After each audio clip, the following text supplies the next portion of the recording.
How do you take something so challenging like 300 BPM improvisations over chord changes and make it sound like it's a flowing thing, make it feel effortless? Sit tight, relax, and give me these few minutes to really go deep and help you change your playing. Now, my biggest breakthrough when it comes to how to play fast lines has to do with the way I want those lines to feel and sound. Most of the time, that has to do with the way I imagine my lines. How would they sound? How would they feel? What approach can I take to execute them in an easily flowing way? So here is what I came to discover for myself. Number one, I want to make the lines feel as comfortable as possible. I want to find the most efficient way to practice my arpeggios, my scales, to get the sound I want, and also the technique and ability to control speed. So that has to do with things like, are you alternate picking? Are you playing legato using hammer-ons and pull-offs? Are you playing your arpeggios on 2 strings or more? Maybe you're a sweeper?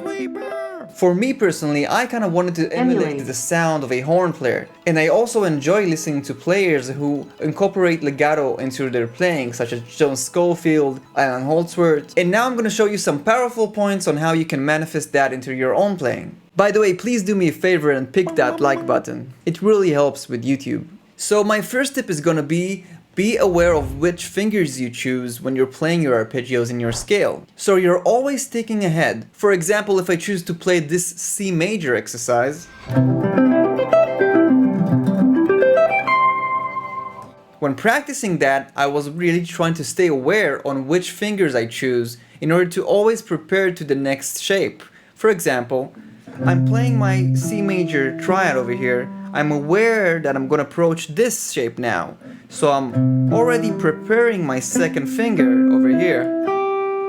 4-finger transitioning with the 4-finger, barring, and already aware of this 3rd finger, 2nd finger to accomplish my 4th, 1st finger. Now transitioning with my 1st finger, I can already see that I need to pick this 3rd finger in order to go into my 4th finger over here, and then I can play my arpeggio all the way, transitioning to my root.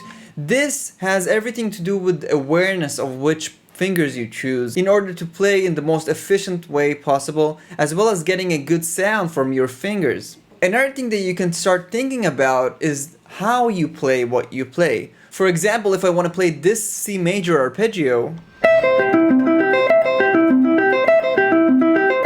which will give me a certain sound.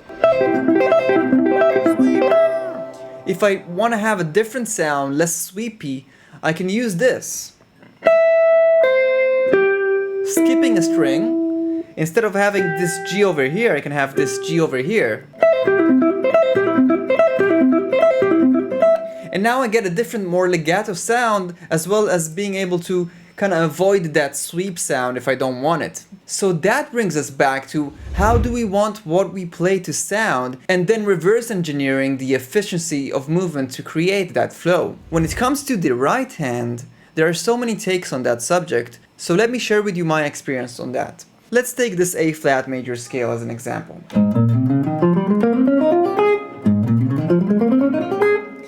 If I try to play that scale with a floating hand and a flat pick, it would sound like this.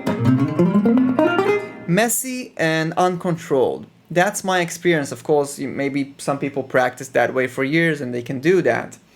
But for me, I need to anchor my hand first of all, as well as tilt my pick. So playing with the flat pick is a great sound. But if I tilt my pick, I'm getting a sound that for me is more pleasing, as well as easier to cross strings. So the only tip I can give you when it comes to the right hand is to experiment with different ways of doing so and finding the most efficient way. If you want to try the way that worked for me, anchor your pinky, hold your pick with these 2 fingers or these 3 fingers, which is also something I tend to do a lot, and try to have minimal movement in your arm. All the movement should come from your wrist.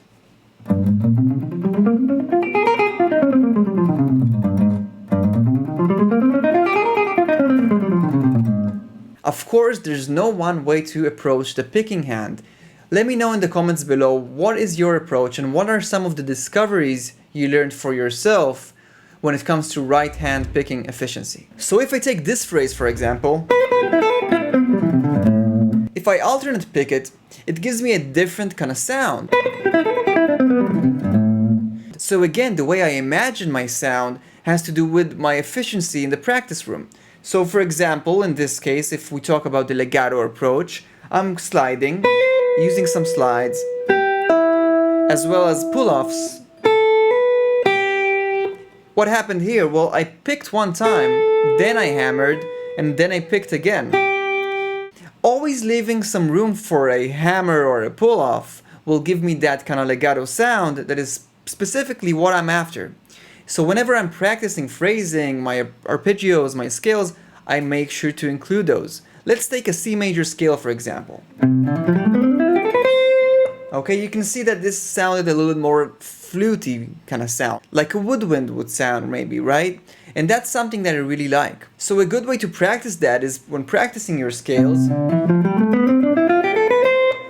practice them in alternate picking, that's great, but also practice them in one way where you leave one attack out. For example, down, up, hammer, down, up, hammer, down, up, hammer. On the next ring I'm only gonna have two notes, so I'm just gonna pick once, then hammer, then down, up, hammer. Now this of course also has to do when you're learning tunes. For example, if you learn the melody of Charlie Parker, Donna Lee, I try to kind of think about my accents there.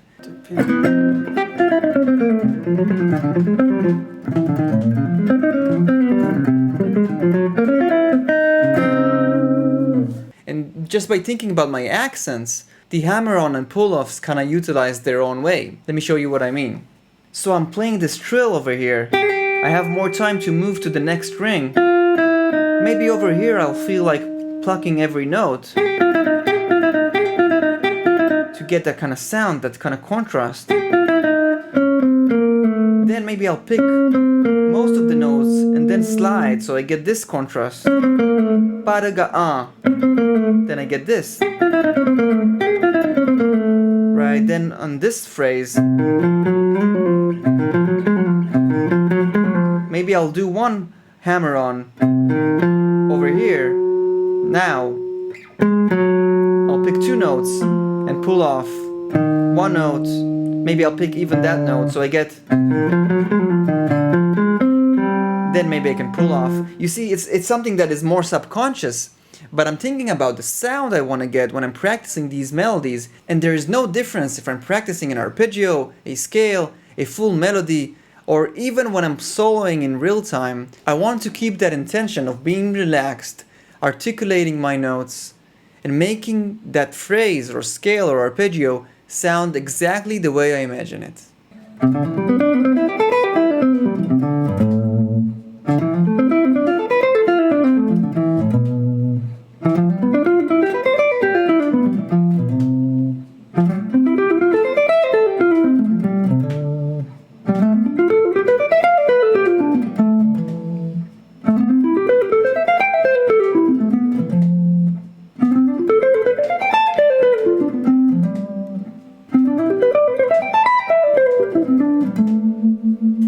The ability to connect our ideas in a very fluent way over the instrument is something that we all strive for and is very rewarding. Yet it comes with a certain mindset. It's all about the idea we have and how we can imagine the sound of that idea being projected on the instrument. The beautiful playing of B.B. King has nothing to do with the amazing playing of Alan Holdsworth. They both played the same instrument, but each of them had a different vision and a different thing to say. The most important thing is that you find your own direction, your own ideas, and hopefully use this video and rewatch it just to remind yourself that you're going after an idea, a sound, and not a specific technique. I invite you to check out my Galactic Modern Guitar program in the link in the description below, where you're gonna find all the guidance and resources you need to solidify not only your harmonic melodic fretboard knowledge, but also a great opportunity to work on your technique in a very step-by-step musical way. Now if you're interested to check out a really great arpeggio workout, click this video.